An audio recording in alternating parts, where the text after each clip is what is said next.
Bonjour, donc on se retrouve aujourd'hui pour une nouvelle vidéo sur Ableton Live et où il sera question de la version 9 bêta 9.2 B1 avec une nouveauté, un nouveau module qui vient d'arriver qui s'appelle le Tuner. Donc il y a d'autres nouveautés, mais je vais m'attarder sur celle-ci qui me semble la plus intéressante. Alors, voyons voir tout de suite de quoi il s'agit. Donc en gros ici dans les audio effects vous avez maintenant un tuner que vous pouvez glisser sur une piste audio ou MIDI. Hein, le tuner va permettre de trouver la note qui sera reçue sur la piste, aussi bien donc sur une piste audio que MIDI. Bon, sur MIDI il n'y a pas forcément trop d'intérêt puisqu'en général vous savez quelle note MIDI vous jouez. Ça sera plus efficace sur de l'audio. Alors ici on a, vous voyez quand je parle, on a le tuner essaye de détecter en fait la note entrante, donc on a pour ce fait plusieurs vues. On a une vue ici classique ou en histogramme, on va voir les deux choses. Hein. La vue classique, donc on a une boule en fait qui va suivre une courbe, et plus la boule sera au centre, plus on va se rapprocher de la valeur de la note qui sera fixée. Hein. C'est le même système qui est utilisé pour les guitares, ou si vous êtes utilisateur de GarageBand ou de Logic Pro, vous serez coutumier du fait. Ici, vous avez un mode qui s'appelle Target ou Strobe. Alors le Target, dans le mode Target, on n'aura qu'une seule note en fait qui sera présente sur une courbe. Alors je vais peut-être donner un exemple ici plutôt sur avec une suite de notes. Ici, vous voyez, on a un C2, D2, D dièse 2 et A dièse 2. Ici, je joue les notes.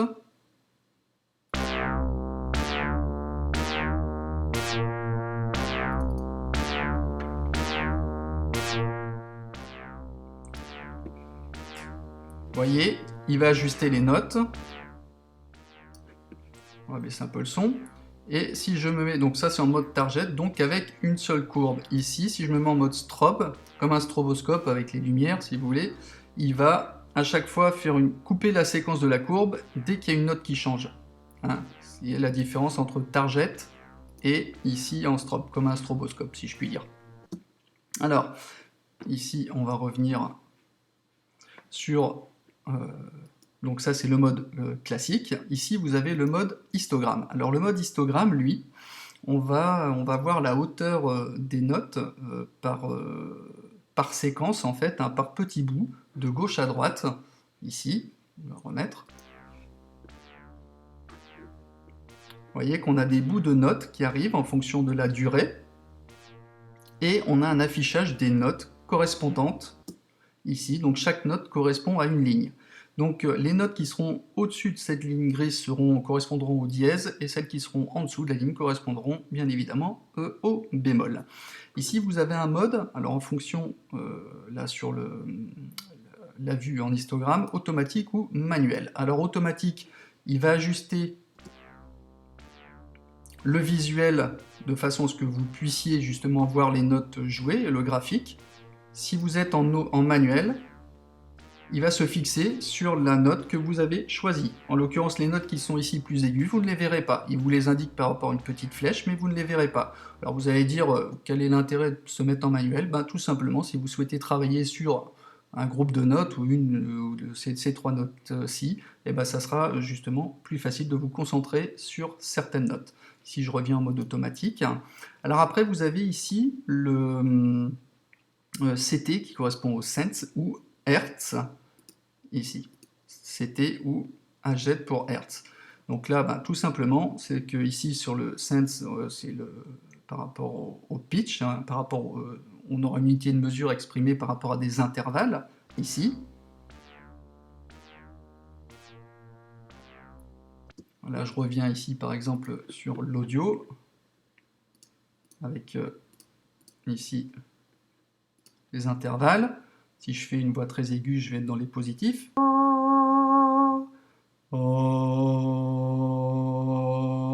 Et vous voyez, plus la note est longue, ben plus l'échantillon, plus le tracé est long. Donc on va revenir ici sur nos notes de tout à l'heure. Ou soit, sinon, on peut l'exprimer en Hertz. Vous voyez, j'ai les affichages ici, avec les fréquences correspondantes au signal entrant. Alors ça, ça va être assez intéressant pour dans les phases de mixage, hein, où on pourra facilement, on pourra savoir en fait plus facilement les fréquences qu'on va valoriser ou qu'on va couper. Hein, et je fais un petit rappel, hein, pour ceux qui ne savent pas, à chaque note correspond une fréquence donnée, ou à chaque fréquence correspond une note, en fait, peu importe.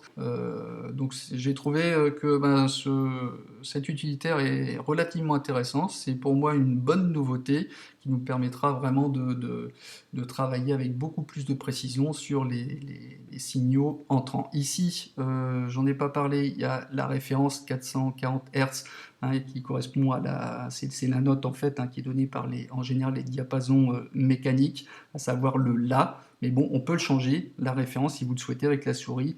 On peut, voilà, monter ou changer la référence. Hein, si vous ne savez plus où vous en êtes, vous sélectionnez et vous faites DEL pour revenir à 440 Hz.